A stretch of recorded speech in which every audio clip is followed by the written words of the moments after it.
Hello my dear students. आज मैं आपको एक बहुत ही इंपॉर्टेंट टॉपिक बताने जा रहा हूं जिसका नाम है आइडेंटिकल पैरेलल प्लेट्स अरेंजमेंट। इस क्वेश्चन में बहुत सारी टेक्निक्स बुक्स में दी हुई हैं और बच्चे अक्सर कंफ्यूज होते हैं कि सर हम किसको यूज करें और सबसे शॉर्ट क्या होगी, शॉर्ट भी हो और वो हमारे लिए इजी भी हो समझना। ठीक है, तो हम स्टार्ट करते हैं क्वेश्चंस को, इनकी ट्रिक समझना। देखिए, अगर मैं आपसे बोलूं कि मेरे पास कुछ प्लेट्स हैं 1 2 3 4 5 6, मान लो 6 प्लेट मैंने रख दी। अब ये प्लेट, बच्चे कहेंगे सर प्लेट कहां है, तो लाइन है। अगर प्लेट ऐसी है, सामने से देखने पर आपको बिल्कुल इसका प्लेन सरफेस दिखाई देगा, तो हमने इसको क्या किया, साइड से देखा। मैं इसको साइड से देखूंगा तो मुझे सिर्फ एक लाइन दिखाई देगी और इस सारी की सारी प्लेट्स का प्लेट एरिया सेम है। अगर ऊपर वाली प्लेट का प्लेट एरिया ए है तो सारी प्लेट्स का plate area length into breadth same होगा। हर दो प्लेट्स के बीच में गैप सेम होगा। अगर इन दोनों प्लेट्स के बीच का गैप डी है तो इन दोनों प्लेट्स के बीच का भी gap D, gap D, gap D, gap D, हर दोनों कंसेक्यूटिव या एडजेसेंट प्लेट्स के बीच में गैप इज सेम। ओके, अब कुछ कनेक्शंस हमको दे देंगे, जैसे मान लो मैं इन दोनों को कनेक्ट कर दूं और ऐसे मैं इन दोनों को कनेक्ट कर दूं, इसको बोल दूं पॉइंट ए और इन दोनों के कनेक्शन को बोल दूं पॉइंट बी, और आपसे बोला जाए कि बताओ ए और बी के बीच में, अरेंजमेंट के बीच में, ये प्लेट्स के अरेंजमेंट के बीच में टोटल कैपेसिटेंस कितना है। ठीक है, तो इसको कैसे सॉल्व करना है, देखो सबसे पहले बड़ा आसान है, इस ट्रिक को फॉलो करें। सबसे पहले आप एक काम करो, जितनी भी प्लेट्स आपको दी हैं टॉप टू बॉटम इनमें नंबरिंग कर लो, 1 2 3 4 5 एंड 6, और भी हो सकती थी 7 8 9 10 में नंबरिंग कर देता। ठीक, नेक्स्ट ए पॉइंट और बी पॉइंट को आप थोड़ा सा डिस्टेंस में मार्क करो। अब आप ये देखो कि आपकी जो ए प्लेट है वो कौन कौन से पॉइंट से कनेक्टेड है, कौन कौन सी प्लेट से कनेक्टेड है। ए पॉइंट मेरा प्लेट नंबर 1 से भी कनेक्टेड है और प्लेट नंबर 5 से भी कनेक्टेड है। तो मैं ए के ऊपर अपनी समझने के लिए 1 और 5 दोनों पॉइंट्स लिख देता हूं, 1,5। सिमिलरली जो बी प्लेट है वो बी पॉइंट है वो थर्ड प्लेट और 6th प्लेट से कनेक्टेड है। तो बी पॉइंट के ऊपर मैं थर्ड प्लेट का नंबर और 6th प्लेट का नंबर मार्क कर देता हूं, है ना।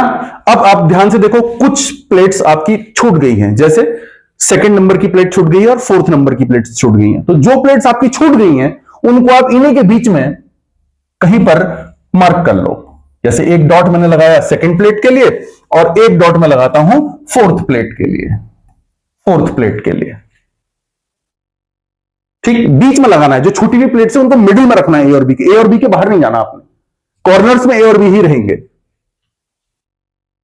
ठीक, अब देखो सबसे पहला कैपेसिटर किसके बीच में बनेगा, 1 और 2 के बीच में बनेगा। तो ये रहा 1, ये रहा 2, 1 और 2 के बीच में कैपेसिटर बना दीजिए।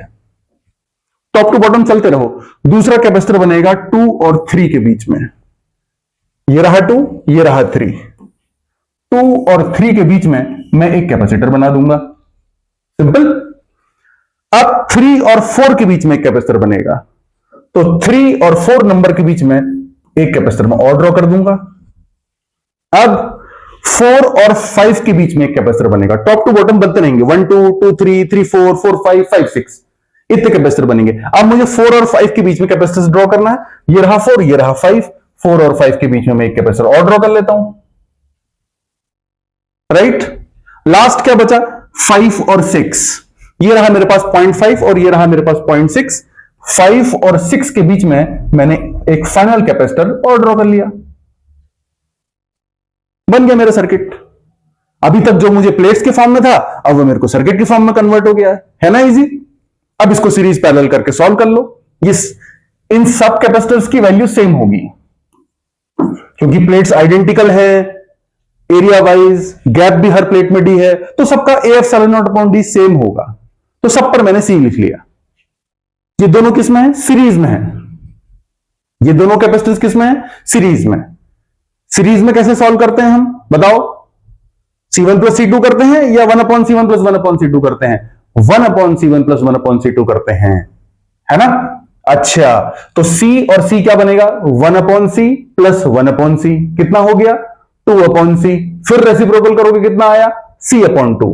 ऐसे ये दोनों भी क्या बनेंगे? C upon 2। सर्किट सॉल्व कर रहे हैं हम। ऊपर वाले दो बन गए C अपॉन 2, नीचे वाले बीच वाले दो बन गए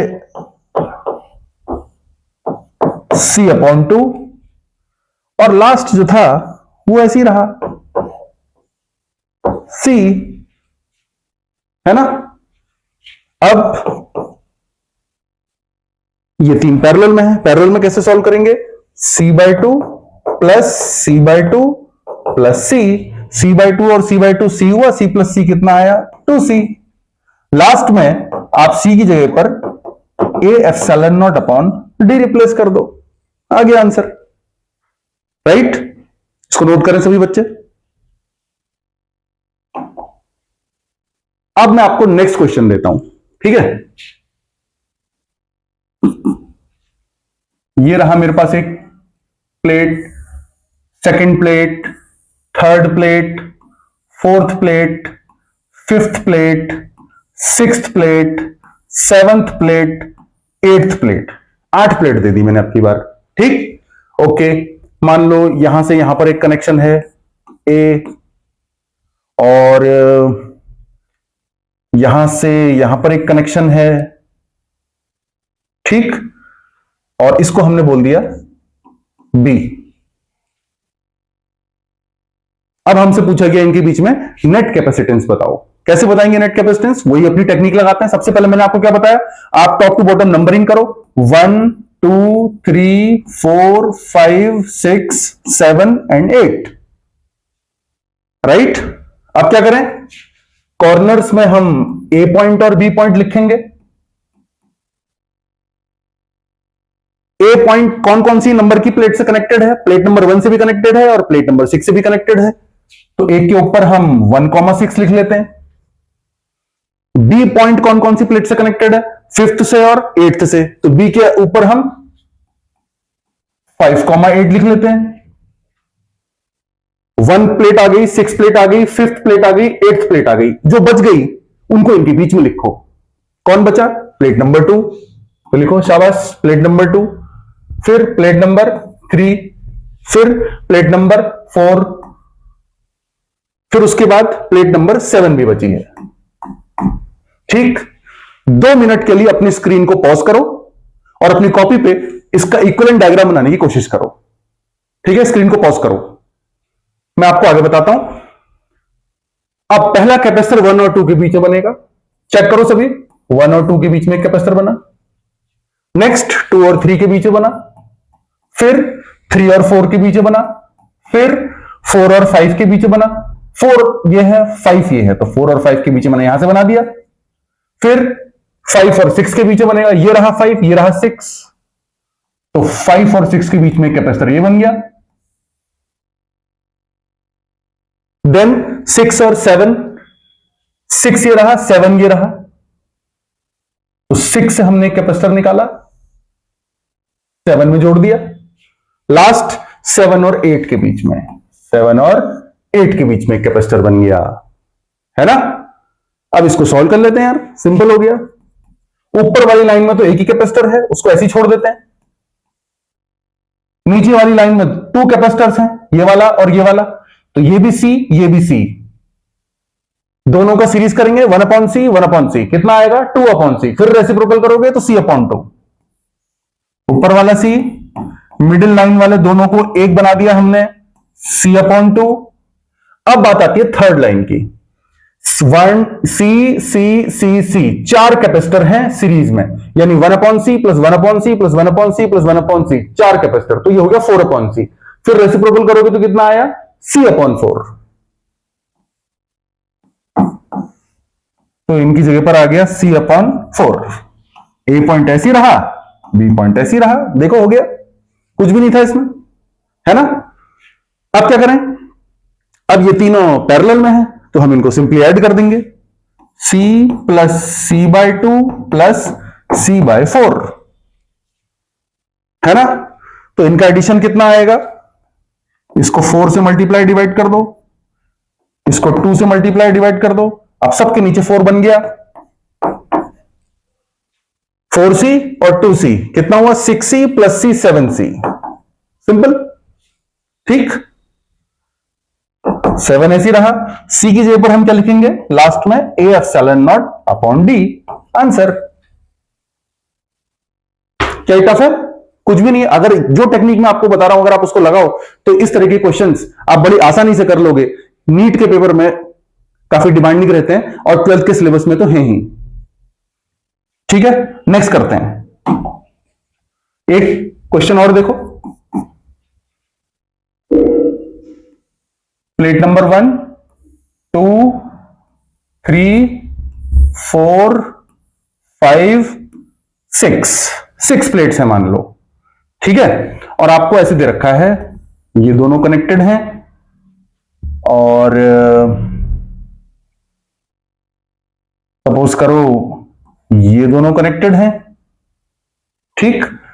और ये है प्लेट ए और ये वाली प्लेट है आपकी बी।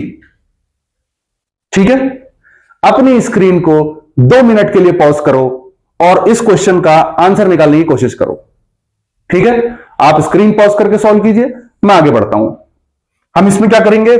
सिमिलरली जैसे मैंने आपको बताया नंबरिंग करेंगे 1 2 3 4 5 6।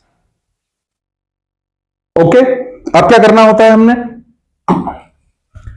अब हमने ए पॉइंट को और बी पॉइंट को कॉर्नर में लिखना होता है। ए पॉइंट से कौन कौन सी प्लेट्स कनेक्टेड हैं? Plate number 1 end plate number 5। तो इसके ऊपर मैंने 1,5 लिख दिया अपने समझने के लिए। बी प्लेट से बी पॉइंट से कौन सी प्लेट कनेक्टेड है? प्लेट नंबर 6, तो मैंने 6 लिख दिया इसके ऊपर। अब की बार बी में सिर्फ एक ही प्लेट कनेक्टेड है तो हम एक ही लिखेंगे।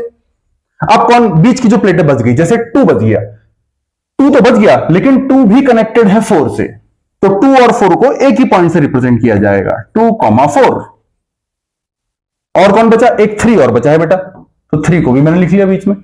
सारे कवर हो गए? बिल्कुल कवर हो गए। देखो 1 2 3 4 5 6 काउंटिंग पूरी। ओके, अब आओ हम इनको सर्किट में कन्वर्ट करते हैं। पहला कैपेसिटर 1 और 2 के बीच में, 1 एंड 2 के बीच में फर्स्ट कैपेसिटर मैंने बनाया।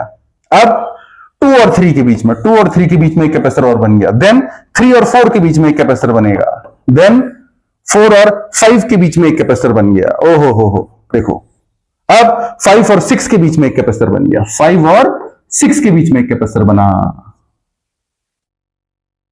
बन गया ना। अब थोड़ा दिमाग लगाओ, देखो हमें जो कैपेसिटेंस निकालना था वो ए और बी पॉइंट्स के बीच में निकालना था।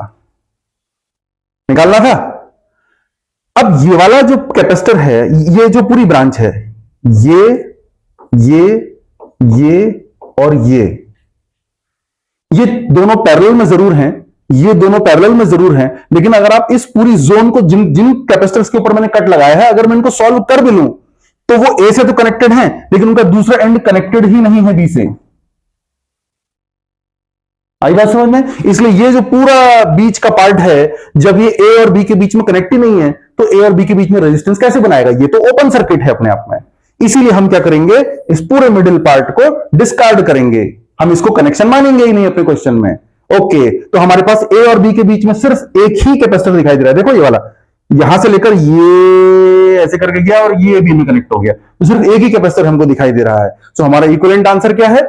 हमारा इक्विवेलेंट आंसर है only C, which is equal to A epsilon naught upon D.